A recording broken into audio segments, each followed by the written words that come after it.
Thanks everyone for coming out. The time is now 6 p.m., Tuesday, March 17, 2026. I call to order this regular scheduled meeting of the Oconee County Council. We'll begin with a moment of silence.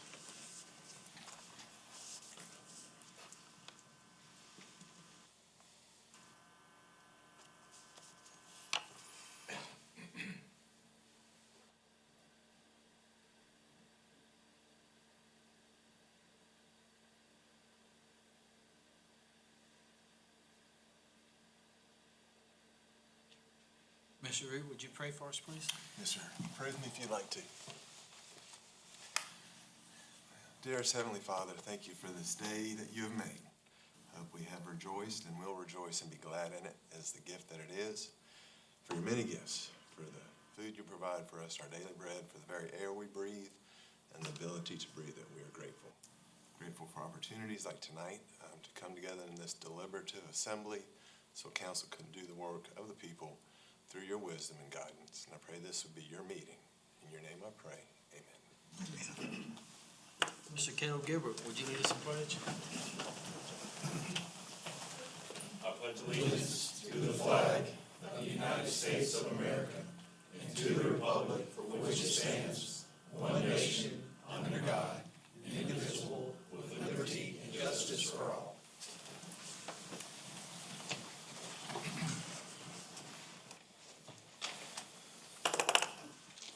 County Attorney comments, Mr. Root? I do not have any, Mr. Chairman. Thank you. Thank you, Mr. Root. Mr. Jones, any comments? None at this time, Mr. Chairman.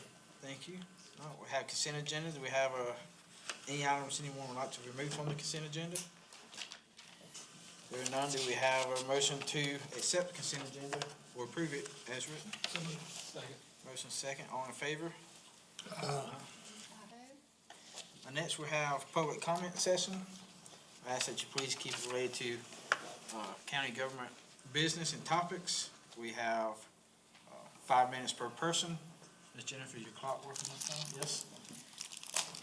The clock on the screen will count down. When it gets to 1 minute left, it'll go yellow. When time runs out, it will turn red. Mr. David Hurt.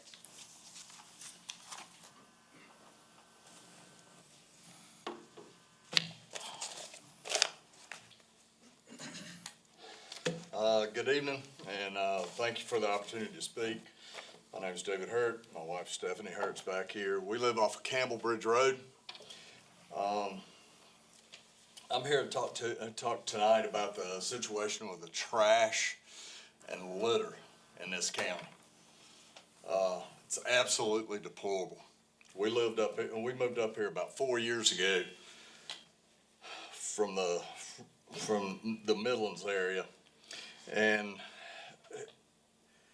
it's unbelievable the difference between what happens in the Midlands area and what happens up here.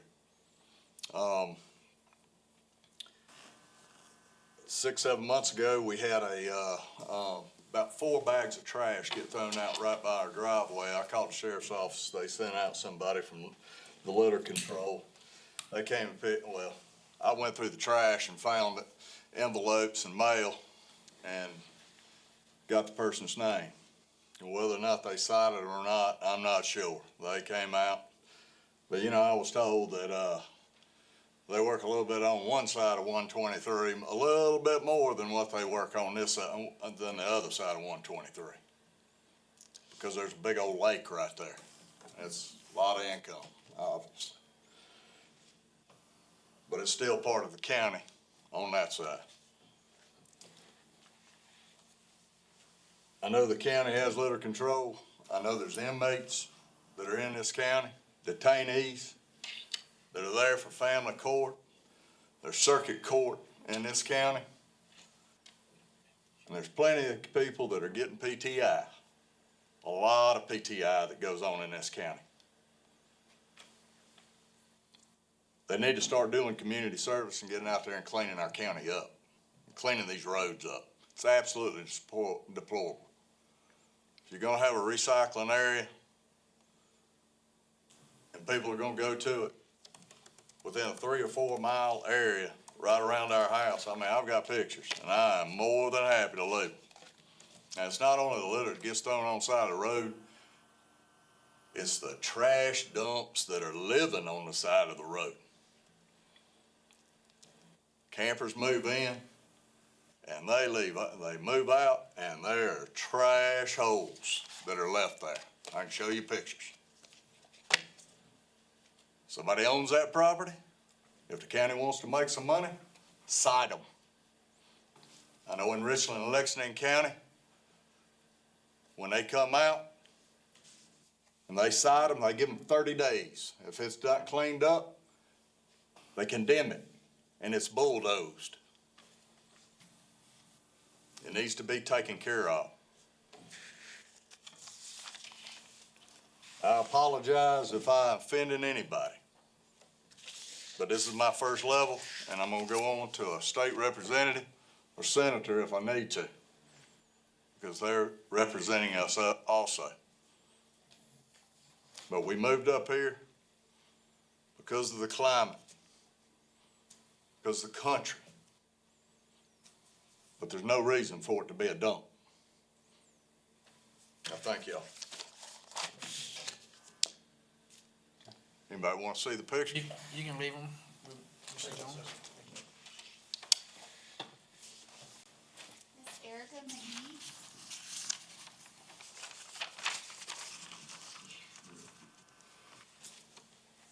Hello, my name is Erica McGee and I live on Armstrong Road. I'm here tonight because there was a traffic impact study submitted for the proposed 151 home development, and it does not reflect what is actually happening on this road or what this project is going to add to this road. The study is not adequate to support approval, and I know that the council usually is not directly involved in these type things, but I also know that you have the ability to step in and protect this community, and this is a real safety concern. The traffic impact study that was submitted is narrow in scope, relies on low growth assumptions, and does not evaluate safety. Firstly, the study area is too limited. It reviews only a few intersections, Highway 123 and Armstrong, and then the next are the two entrances into the development. It does not evaluate the Armstrong Road corridor as a whole, where the impacts actually occur. It omits the downstream intersections, Ridgecrest Road, Brown Farm Road, and Chicken House Road. It omits emergency access, it omits school traffic and the bus stops that are made at 6:30 in the morning and 4:30 in the afternoon. And it surely omits the amount of farm traffic that's on this road. There are 6 large cattle and horse farms on the road, and there are also 42 poultry houses, all that require heavy movement of machinery and 18-wheeler trucks. These are everyday conditions on this road. They're not theoretical issues. Secondly, the study uses a 2% growth rate, and that does not reflect the current conditions. With ongoing development nearby, future traffic is underestimated from the start. This does not include the 100-plus home traffic that will occur on Seed Farm Road less than a mile away. This does not include the commercial traffic related to the target that's 2 miles away. The 2% growth is also underestimated on this road alone. If the study had referred to the SCDOT daily averages instead of putting NA, they would know that from 2020 to 2024, there was a 14.2% increase on the 123 side, a 20% increase on the Highway 11 side in the daily averages.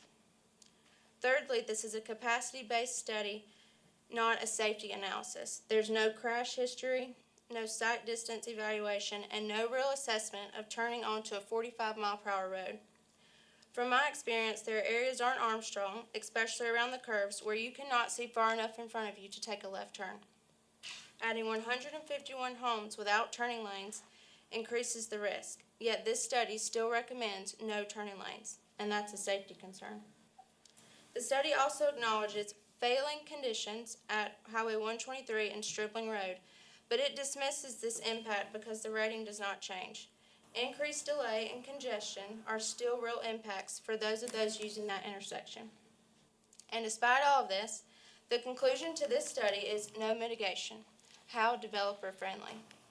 I'm asking that the council please be involved in this project, and please do not approve this project as it's being proposed. At a minimum, it should be paused for a revised study that includes corridor level analysis, realistic growth, and a full safety evaluation. Based on those findings, the project should either be required to make meaningful changes. Either that be reducing the density of this or relocating the access to a safer location, such as 123, like was done for the farm center. Because right now, this study does not demonstrate that this can be done safely, and I know that you have the ability to ensure that it is. Compliance should not compromise safety. Thank you. Thank you, ma'am. Thank you. Mr. Lee Sheehan.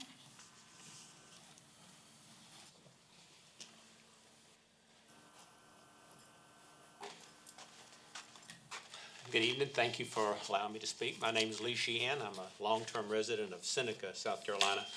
I'd like to address just for a minute information that we've seen on our budget shortfalls recently. We got a message from Mr. Durham late Saturday evening talking about the audit in 2025, where there was an additional shortfall of $10.7 million in the 25 year.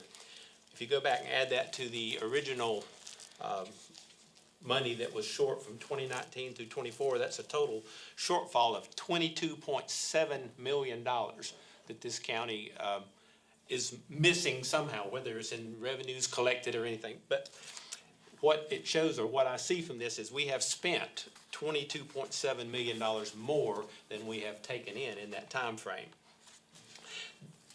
My first question is, where in the world did this $22.7 million come from? Do we have a plus $22 million slush fund in the county that we can just draw from at will?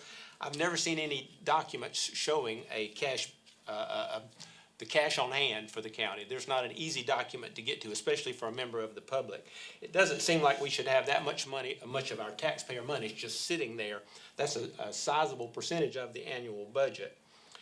The other thing is that just bothers me is we have quite a few people in our finance department, treasury, assessor, and auditor. There's 38 employees that are part of that. Plus we have our finance director and our county administrator, 40 people that deal with money that comes in and goes out. And not one single one of those caught this $22.7 million shortfall. And on top of that, we have the 5 councilmen sitting here that are responsible overall for that same budget. One of your major jobs as elected officials is managing our budget, collecting our taxes, spending our money. So there's a huge shortfall there, a huge problem with what we're doing or what we seem to be doing. So far, what I've heard is that we're working on it and we're going to come up with a solution. But to me, that's not transparency like we can continue to preach here. We're transparent in everything we do. Basically, what I'm hearing is we don't know what happened and we don't know how it happened and we don't know how we're going to fix it. And that is truly unacceptable to me. I've seen a lot of finger pointing too, that it's responsibility of the former administrator and the former finance director. But what I went back and looked at, and I have a copy that I'll give to you in just a moment, we have financial reports from previous years. This is a financial report from 2024 that says the county's final general fund was a shortfall of $4.96 million.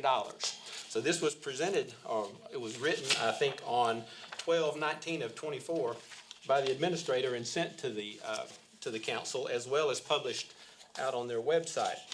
In 2023, it was published on February 5th, 2024. It says, in this case, we actually exceeded revenues by $1.75 million. Doesn't quite make sense to me because the balance sheet shows a deficit of $1 million. In 2022, the text says, based on the result, actual revenues exceeded expenditures by $400,000. So there was actually a surplus in 2022, according to this. In 2021, it says the actual expenditures were more than the original budget by $4,800,000. So these reports that the administrator put together from the finance, with the help of the finance department, shows clearly that there was deficits that were going on and unaccounted for money, and it goes all the way back to 2019, although they're a little harder to read. They've changed the format in them. So this is concerning to me, that we should have known that this money was missing, and we should have done something about it rather than let it get to the $22.7 million. It is just, I don't see how as a taxpayer, I don't see how as a government agency, we can misplace that amount of money. So anyway, I will leave this with the clerk. I wanted just to bring that to your attention. I know you know about it already. I want you to hear from a constituent that has concerns about this money. Thank you. Thank you, Mr. Sheehan. That's all we have. All right, council member comments? Mr. Hurt, first speaker, he left. Mr. Root, as far as traffic studies, Armstrong Road is a state road. What controls the scope of traffic studies right there? Is that county ordinances? Is that state law? Boom. Yeah. Okay, Generally, you're gonna have a traffic impact study that's germane to the county onto a county road that either has to be improved for subdivision at the end or improved for a subdivision that's, coterminous with. State roads have their same. so like impact a study. subdivision that's on Armstrong Road, which is a state road, that would be the state law that would. Yeah, very likely that's who the impact study is for, but I can check with Kyle. I'll follow up with Kyle and see. Okay. And Mr. Sheehan, there's a lot of confusion around this, and I've tried to be as clear as I can be, but it is confusing and it's complex issue. So 2019 to 23, and kind of as you read, overall, there wasn't a revenue shortfall. We undercollected by millage by millions of dollars of what we budgeted. But that was made up for either in interest revenue, permits and fees, other things kind of came up and hid that shortfall. We didn't see an actual shortfall until 2024, late 2024, and that's why you see that in that document, December of 2024. So 2024 and 2025, we actually had a revenue shortfall to budgeted overall. There was no other revenue streams that made up the difference. Anybody have any other comments? All right, hearing none, we'll move to, we have first reading of several ordinances. But before we get started, I want to make a motion because ordinance 2026-04, 2026-05, and 2026-06 address numerous large changes to the Conner County Code of Ordinances with respect to roads and land use planning. So my motion is to move to refer those to the appropriate council subcommittee and with Mr. Jones and Ms. Adams for y'all to ensure that those items are placed on the committee agendas rather promptly. Second. Any discussion? Hearing none, all in favor? Next, we have two remaining ordinances left. It's ordinance 2026-07 and ordinance amending section 10-275, Emergency Management Division of Chapter 10 of the Conner County Code of Ordinances in certain limited regards, in particulars only with respect to the means of issuing an emergency declaration and other matters related thereto. Make a motion. Motion? Second. Mr. Root, continue to do research on this matter, on first reading. I'd like to make a motion. I'm gonna ask Mr. Root to read it off for us. Yes, Mr. Nami, and I did type it up. Jennifer, did you happen to get my email with it? I can read it out if you didn't, in case it's too difficult to put up on the board, since there's a lot. But the amendment would be, so you have a delineation of who can declare an emergency if council cannot convene together, starting with the chairman, vice chairman, any council member, county administrator, emergency management director. The First Amendment is to be emergency management director or the county administrator's designee therefore, in case we have someone missing in that position. The Second Amendment, coupled together, is if there's an emergency declaration issued under 5B above, that means any one of those individual people, not council as a whole, then the declaration shall be taken up for ratification by county council as soon as you can assemble. And additionally, the declaration cannot include 6.1, which is right below it. There we go. Broaden that out, which is the suspension of any existing laws or regulations. So it leans it more just into the administrative ministerial lane. So if we have an individual who has to get us an emergency declaration situation, they can do so. more in a administrative capacity. Council reconvenes, ratifies it, and then if it wants to tackle 6-1 items, it can. Okay, I'll make that motion as Mr. Root stated. Second. Any discussion on the motion to amend? All in favor of the amendments? That brings it back to the amended main motion. Any other discussion on ordinance 2026-07? Hearing none, all in favor?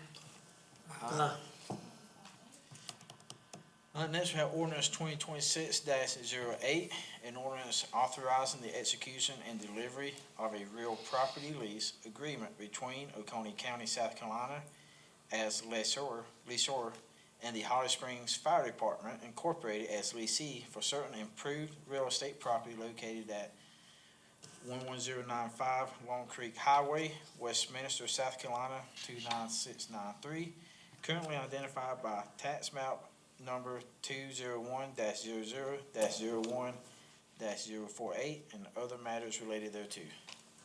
Motion. Second. Any discussion? All in favor? That is 5-0. Next, we're gonna go to discussion items. First item is discussion and direction on law enforcement vehicle protective equipment. I placed this on the agenda because full council could not be at the last budget meeting, but we learned, for those who weren't, we made it in 2023 and then into 2024, directed for all the new sheriff's department vehicles to be upfitted with ballistic protection. We did that for our first batch, was directive of council to continue that when we purchased roughly 10 or 12 vehicles later on. I look back in the minutes, Mr. Myers questioned whether they would be upfitted. The answer to him was they would be, but we learned that no vehicles have been upfitted since the initial batch, and we bought approximately 24 vehicles since then. Spoke with the sheriff, spoke with Mr. Jones, who spoke with vehicle maintenance. The money's in the budget to do that, so I want to make a new administrator, to direct the administration to move forward with that as quickly as feasible, to get those vehicles upfitted. We've learned a lot over the last few months. This right here really highly disturbed me. We made a promise to the deputies, to their families, that we was gonna do everything we could to protect them and make sure that they went home safely. I know personally myself, when meeting spouses and parents, they think this personally for that. And it disturbs me that we dropped the ball on that it was never carried through. I don't think anybody up here knew that was not happening, but we do now, so my motion is to direct Mr. Jones to carry that forward and make sure it's completed in a timely manner. And for future vehicles, when they come up here, for it to have that on the package for upfitting. Second. All right, any other discussion? All in favor? That is 5-0. All right. Next, we have considered for approval a memorandum of understanding between Oconee County and the Shiloh Special Purpose Tax District for fire protection regarding medical oversight and emergency medical service provisions. Mr. Root? Mr. Chairman, Mike Carroll with Emergency Services is here. If you kind of give you a little bit of a background, that might make this a little easier to digest.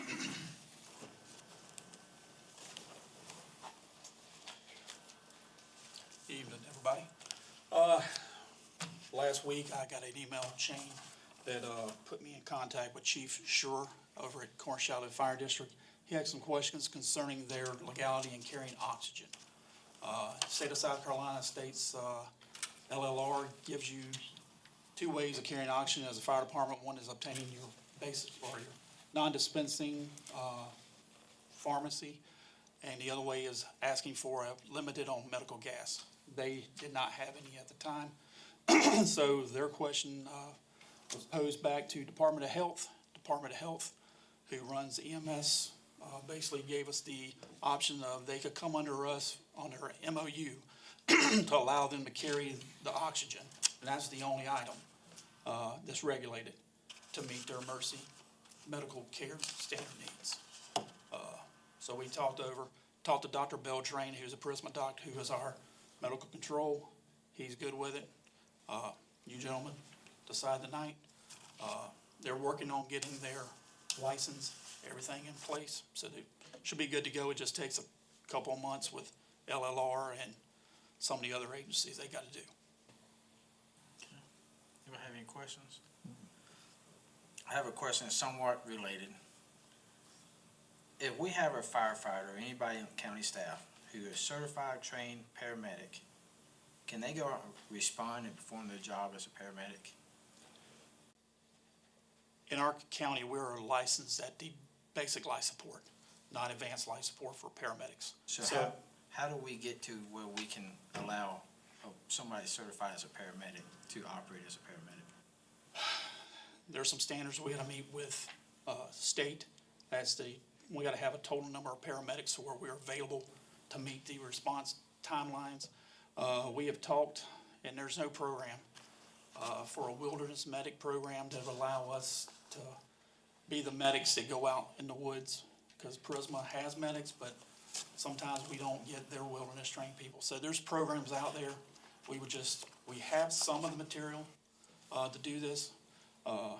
It is a budget problem. And I'm not talking about like a countywide paramedic program over Prisma. I'm saying if a fire station has a firefighter who is a trained, certified paramedic, what do we have to do to allow him to respond to a medical call and perform that life-saving care that a paramedic? Get licensed.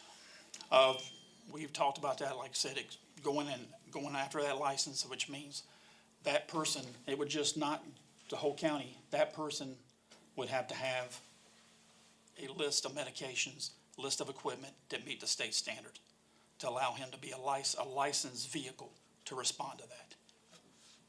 So if somebody is a lot of folks work multiple jobs, emergency services and different. If somebody is a paramedic, say, in Pickens County, and they also work as a firefighter in Oconee County, they have to have a separate license to operate as a paramedic in Oconee?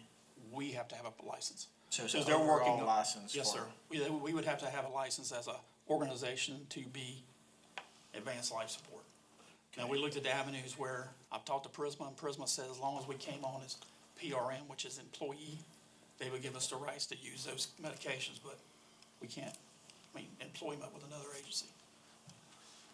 Okay, so Prisma has a license, and it's not just one person hold a license for the county, you can have multiple licensees, or? Yes. So we don't, Agencies can hold license for the county. Like we have a basic life support license. Yeah.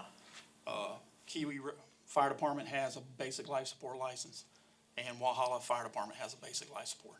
That's the only three, and Prisma are the licensed agencies in the county who can do 911. and the other's called advanced for like paramedic? Yes, sir. That's just a step down. Couple more procedures, another list of medications they're allowed to go up to. Okay. Mr. Mize and Ms. Adams, I would like to place discussion on that on the next, public health, public safety committee meeting. All right, let's point back to the memorandum, sort of side. Oh, that's fine. Good Uh, question, sir. We have a motion to approve the memorandum of understanding. Make a motion. Second. Any further discussion? All in favor? Thank you. Thank you. All right, we have discussion item, council discussion for the amendment to the fiscal year 2024 National Dam Safety Program Rehabilitation of High Hazard Potential Dam. That's HHPD grant application to the Sacramento Department of Environmental Services on behalf of the Chattooga Lake Club. All right. Mr. Root, just for public knowledge, can you just give us an overview? Yes, sir. This is a grant opportunity from FEMA through the state, down to the county, and then through to the Chattooga Lake Club. They have a dam that has some public importance for purposes of firefighting and other reasons. The council in September of 2024 approved the grant application, and with a cost estimate of $1,286,000 approximately.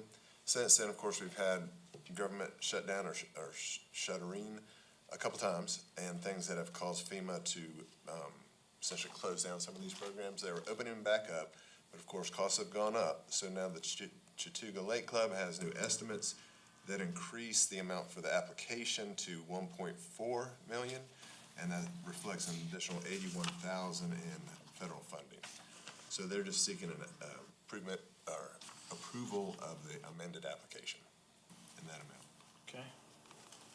Do we have a motion for that approval of the amended application? I'll make a motion. Second. Any further discussion? All in favor? And to be clear, Mr. Chairman, as I told you before, that once if the award does come back, it'll come back to council for approval and final sweep through. Thank you, Mr. Reed. It does need to be stated that none of this is county money. Correct. Whatever match they have, that community is paying for it. That's correct. Next is PRT Commission Local A Tax Recommendation Spring 2026 Cycle. That's $142,474. Beginning local A tax available balance $257,715. If all grants and projects approved, new balance will be $115,241. Staff's recommendation that council approve the local A tax recommendations as presented, and you can see those on your agenda. I'll make a motion. Motion second. Any discussion? Yes. I think that Mr. Shirley probably would appreciate it. I think we need to put a council member on this to help him with these different applications he has. There's a part of me that sort of wonders about the city of Seneca for advertisement, $5,000, and you're giving $5,000 of taxpayers' money to go over and watch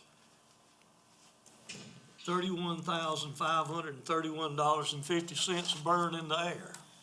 I have reserves about that. And then this advertisement we got, I suggest it all be cut in half. And then we come down to the farm center. For any of you people that was not here when the farm center was started, if you was here, the gentleman that was representing them came in and said, all we want is the property. Just please give us a lease. And cornered him at one of the meetings and asked him about that, and he said, well, we'll take whatever you give us. Well, I'm sort of wondering where we ought to give them anything, because we've already given them 2 driveways into it, and then $100 and some odd thousand for asphalt. I don't know how much more the taxpayers of Oconee County will be given. So I think we actually need somebody to help look over these gifts of A-tax to people that's got their hands out. Mr. Chairman, Yes, sir. I make a motion, since Mr. Shirley's not here tonight, that we move this to the next meeting when Mr. Shirley can help us get this. Help explain it. Because I had some questions as well, so that's good. Motion from Mr. Elliott, do we have? I second. I second it. Motion to postpone. That's correct, motion to postpone. Motion second, any further discussion? Hearing none, all in favor? And Mr. Surley didn't just skip out on spring break week, and he's on vacation. All right, council committee reports, budget, finance, administration, that is myself. So the committee met at 4:30 PM on March 3rd, 2026, when Mr. Kyle Reed, Mr. Stephen Sobick presented their proposed fiscal year 26-27 departmental budgets from roads and bridges and building codes. The committee then met at 9 AM on March 11th, 2026 for a special meeting where the following departments presented their proposed fiscal year 26-27 departmental budgets. Sheriff Crenshaw with the Animal Control, 911 Communications, Detention Center, and Sheriff's Office. Judge Danny Singleton for probate. Solicitor Micah Black, 10th Circuit Solicitor's Office. Jim Bryant, Facilities Maintenance. Jeremy Foster, Vehicle Maintenance, and John Cox, IT. The next Budget, Finance, and Administration Committee meeting is scheduled for 4:30 PM on Tuesday, April 7th.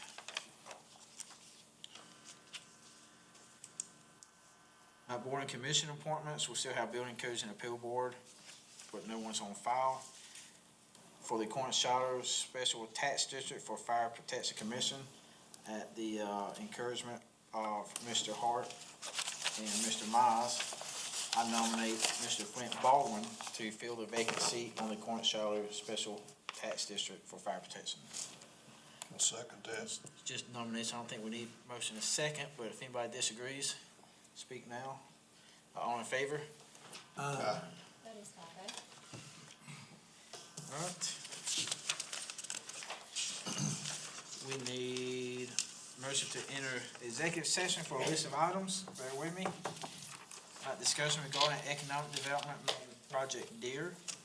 Receive legal advice and discuss potential contractual matters regarding the provisions of emergency services. Receive legal advice and discuss potential property acquisition and related contractual matters. Receive legal advice and discuss potential contractual matter regarding utilities and infrastructure projects. Receive legal advice and discuss fiscal and accounting review processes. Receive legal advice and discuss contractual issues, healthcare and employee benefits. Discuss personnel matter regarding prospective county attorney hiring. And discuss personnel matter related to boards and commissions. Make a motion. All in favor? Aye. Aye.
Don't go live yet.